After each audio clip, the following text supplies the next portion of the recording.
Cette semaine, Jean traverse le périph' parisien, direction Pantin, pour une visite d'appart qui va jouer double. Alors, tes premières impressions? Là, je suis immédiatement happé en fait par la double hauteur qui a été créée dans cet appartement. Une double hauteur qui augmente tout de suite l'impression d'espace et qui apporte aussi beaucoup de lumière. C'est l'avantage des duplex, mais encore faut-il caser l'escalier. Un meuble généralement espacivore qui a été ici ultra optimisé. J'ai envie d'appeler cette pièce la pièce maîtresse, avec une sorte de meuble triple fonction qui est à la fois bureau en partie inférieure, et puis aussi bibliothèque avec de nombreuses étagères qui montent tout en haut. C'est bien là le pouvoir de l'optimisation par la multifonction, qui marche aussi pour l'organisation de l'espace. On se rend compte que dans un seul espace, on a déjà 4 fonctions, mais qui s'enchevêtrent de façon hyper fluide, hyper lisible, puisqu'on a donc l'entrée, la cuisine, la salle à manger, mais aussi le bureau, et la communication vers l'étage supérieur. Donc on voit bien qu'en fait, on a maximisé l'espace et son utilité. Je remarque ici un très bel atlas de l'architecture. Ça me ferait penser qu'on serait peut-être chez des architectes. Ok, on vérifie ça tout à l'heure. Juste à côté, un salon qui joue les codes déco classiques parisiens.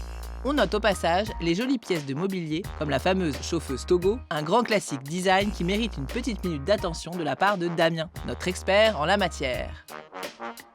Salut Damien! Ce fameux Togo, c'est une pièce iconique du design français, non? Alors, le Togo, c'est un canapé qu'on a tous déjà testé au moins une fois, qu'on a vu dans des magazines de déco, dans des revues spécialisées, dans des publicités.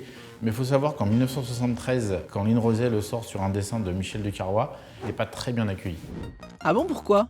En fait, on est sur un unique bloc de mousse recouvert d'un tissu plissé, on n'a pas de piétement, on est directement sur le sol. On n'avait vraiment jamais vu ça auparavant. Mais finalement, ça a marché?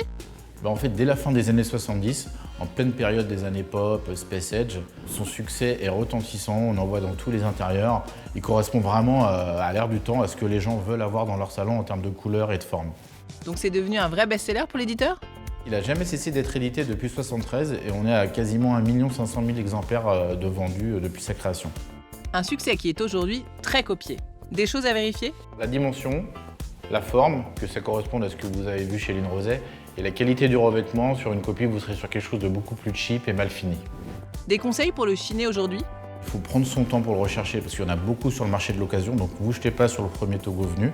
Donc surtout, allez le tester. Ce que vous ne voyez pas sur les photos, c'est l'état de la mousse qui peut être un petit peu avachi. Alors attention aussi au tissu, parce que même s'il est déhoussable, pour le rehausser après le lavage, il faudra passer par la case tapissier. Et question prix? Alors pour un modèle neuf chez Lynn Rosay, on va être autour de 2 500 € pour une version tissu. Et sur le marché de l'occasion, on sera autour de 1 200, 1 300 € en fonction de l'état de la mousse et du revêtement. Super, merci Damien. On a maintenant de quoi donner le go pour le Togo. Retour à la visite, où Jean brave la pente pour découvrir les chambres sous les toits. Voilà, on est sur le palier qui est en surplomb de la pièce à vivre, qui maximise la luminosité qui vient des fenêtres de toit. Donc vous voyez, puisqu'on est quand même dans un espace assez compact, on a choisi des portes à galandage pour éviter effectivement d'être encombré par des battants. Et derrière, c'est quoi? Une chambre d'amis, puisque c'est un espace multifonction, hein, et qui sert aussi, j'ai l'impression, de studio de musique. Mais c'est surtout très bas de plafond, non?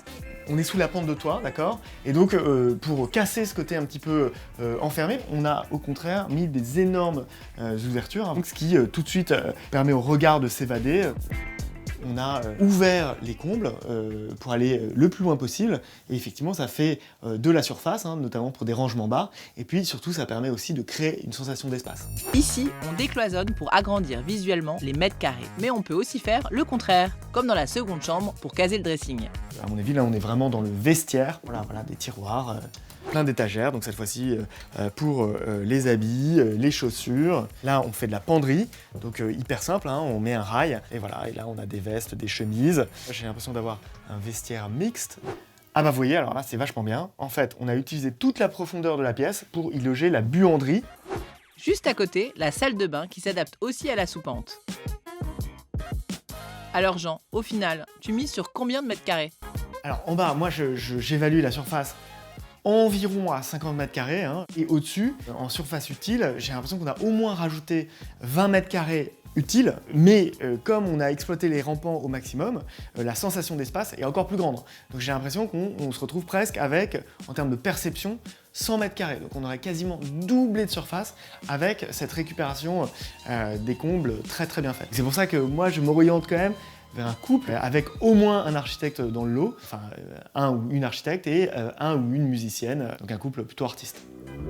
On vérifie tout ça avec Hugo, l'un des 2 propriétaires.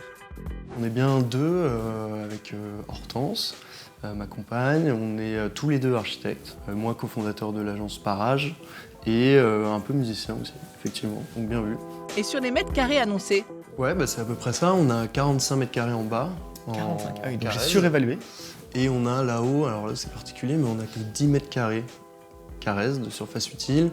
Et par contre au sol il y a 70 mètres carrés. Donc 115 mètres carrés au total. et ça, c'était bien vu. Un aménagement qui donne vraiment envie de revoir son appartement de fond en comble. Au final, les idées à retenir chez Hugo sont la récupération des combles pour doubler la surface de son appartement et gagner en hauteur, multiplier les fonctions d'un escalier pour réduire au maximum son empreinte mètre carré, jouer avec la soupente pour caser du rangement ou au contraire augmenter la sensation d'espace. Bravo Jean, tu as le droit à ta petite récompense. Il ne nous reste plus qu'à dire ciao Pantin parce que c'est l'heure de la virée shopping. Les